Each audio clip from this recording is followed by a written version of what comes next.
कहानी। सफर से ठीक एक रात पहले जब अहमद अपने घर में आराम करने की तैयारी कर रहा था, तभी बाहर किसी के जोर जोर से रोने और सिसकियां लेने की आवाज़ें सुनाई दी। अहमद ने खिड़की से बाहर झांककर देखा। रात के करीब 10 बज रहे थे। पास ही में रहने वाली अम्मा जरीना का घर था। अम्मा जरीना एक बुजुर्ग बेवा औरत थीं, जिनकी न तो कोई औलाद थी और न ही घर में कोई मर्द जो उनकी सुध ले सके। उनका एकमात्र सहारा उनकी जवान बेटी फातिमा थी, जिसका निकाह पास के ही एक गांव में तय हुआ था और कल सुबह उसकी रुखसती होनी थी। अहमद फौरन अपने दरवाजे से बाहर निकला और दौड़कर अम्मा जरीना के आंगन में पहुंचा।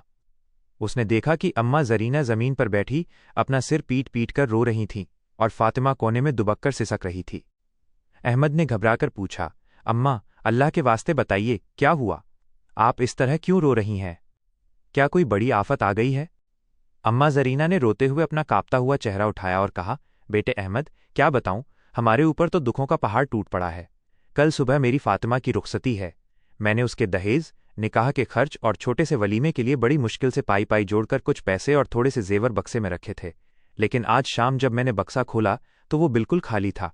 कोई चोर ताला तोड़कर सारे पैसे और जेवर चुरा कर ले गया।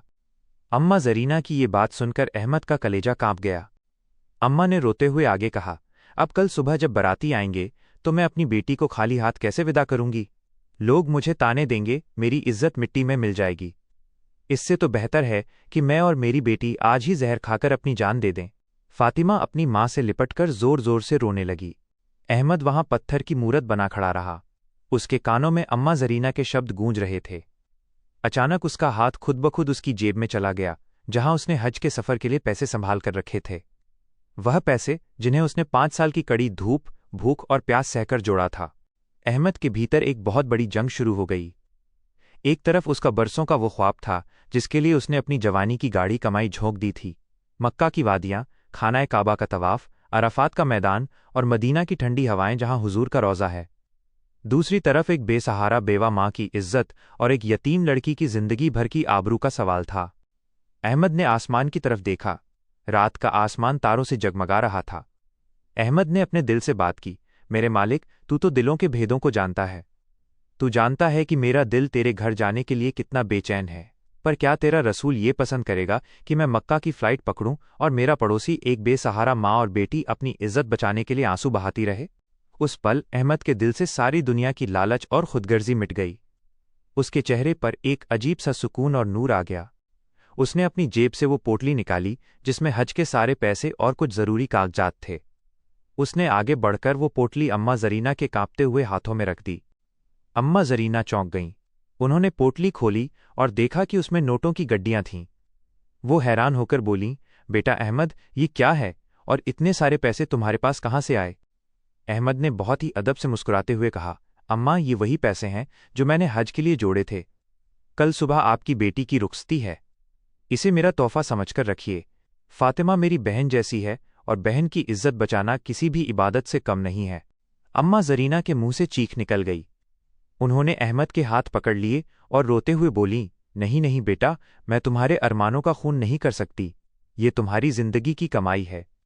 तुम अपने हज पर जाओ, हमारे लिए दुआ करना। अहमद ने अम्मा के हाथों पर अपना हाथ रखकर कहा, अम्मा, काबा का घर तो ईंट पत्थर और संगे मरमर से बना है, लेकिन किसी मोमिन का टूटा हुआ और दुखी दिल अल्लाह का असल घर होता है।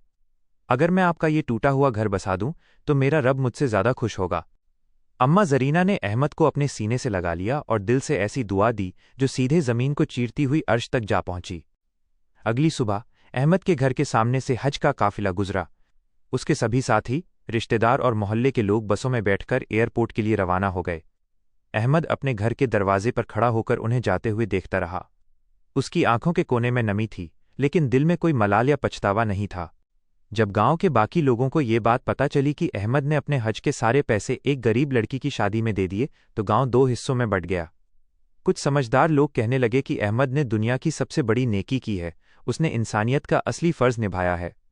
लेकिन कुछ नासमझ और दुनियादार लोग तंज कसने लगे कि अरे पागल है अहमद, बरसों की कमाई एक पल में लुटा दी, अब जिंदगी भर पछताता फिरेगा, हज जाने का मौका बार बार नहीं मिलता। ये बातें अहमद के कानों तक भी पहुंचती थीं, पर वो सिर्फ मुस्कुराकर रह जाता और मन ही मन कहता कि मेरा सौदा मेरे रब के साथ हुआ है, इंसानों के साथ नहीं। ادھر احمد کے پیسوں سے فاطمہ کی شادی بہت ہی دھوم دھام اور عزت کے ساتھ سمپن ہو گئی۔ اماں زرینہ نے دعاؤں کے سوا احمد کو کچھ نہیں دیا۔ وقت گزرتا گیا۔ سال کا وہ مہینہ آ گیا جب پوری دنیا کے مسلمان حج ادا کرنے کے لیے مکہ مکرمہ اور مدینہ منور میں جمع تھے۔ ہر طرف لبیک اللہم لبیک کی صدائیں گونج رہی تھیں۔ گاؤں کے ہی ایک بزرگ اور امیر ویاپاری حاجی عثمان اس سال حج کرنے کے لیے گئے ہوئے تھے۔ حاجی عثمان احمد کو اچھی طرح جانتے تھے اور انہیں یہ بھی پتا تھا کہ احمد نے کن حالاتوں میں اپنا حج قربان کیا تھا۔ حج کے ارکان پورے ہونے کے بعد جب حاجی عثمان مدینہ شریف پہنچے اور انہوں نے مسجد نبوی میں حضور صلی اللہ علیہ وسلم کے روضہ مبارک کے پاس حاضری دی تو ان کے دل میں احمد کا خیال بار بار آ رہا تھا۔ وہ سوچ رہے تھے کہ بیچارہ احمد کتنی شدت سے یہاں آنا چاہتا تھا، لیکن اس نے اپنی نیکی کی خاطر اپنا خواب تیاگ دیا۔ اس رات حاجی عثمان نے مدینہ شریف میں ایک بہت ہی عجیب، خوبصورت اور روشن خواب دیکھا۔ انہوں نے خواب میں دیکھا کہ مدینہ کی ایک پرنور محفل سجی ہوئی ہے۔ حضور صلی اللہ علیہ وسلم تشریف فرما ہے اور نور کی چادر اوڑھے کئی فرشتے ادب سے کھڑے ہیں۔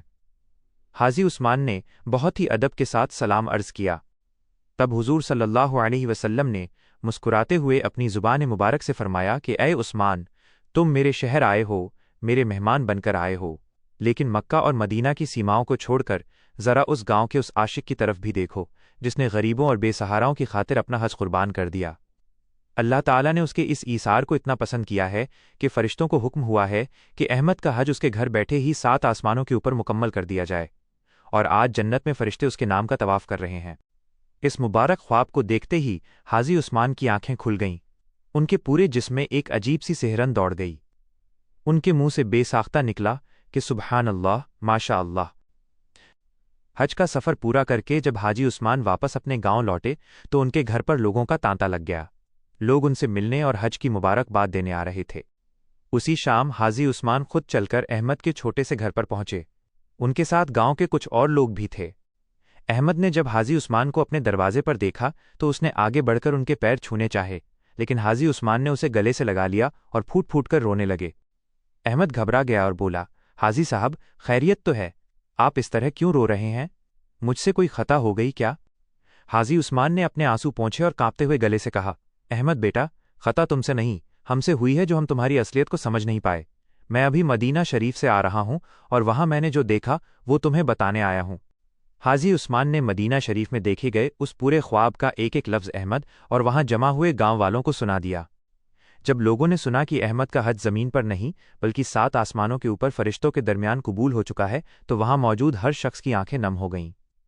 وہ لوگ جو کل تک احمد کو ناسمجھ کہہ رہے تھے آج اس کی نظروں میں اپنی نظریں نہیں ملا پا رہے تھے۔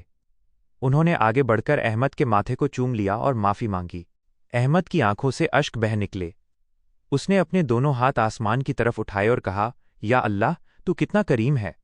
میں نے تو صرف ایک بندے کی تکلیف دور کی تھی اور تو نے مجھے دونوں جہاں کی نعمتوں سے نواز دیا۔ لا الہ الا اللہ محمد الرسول اللہ۔ رات اس گاؤں میں ایک الگ ہی سکون اور روشنی کا پہرا تھا۔ اس کہانی نے سب کو یہ سکھا دیا کہ سچی عبادت صرف پتھروں کی دیواروں کے بیچ نہیں ہوتی، بلکہ کسی ٹوٹتے ہوئے دل کو جوڑنا اور انسانیت کی خدمت کرنا ہی دنیا کی سب سے بڑی اور عظیم عبادت ہے۔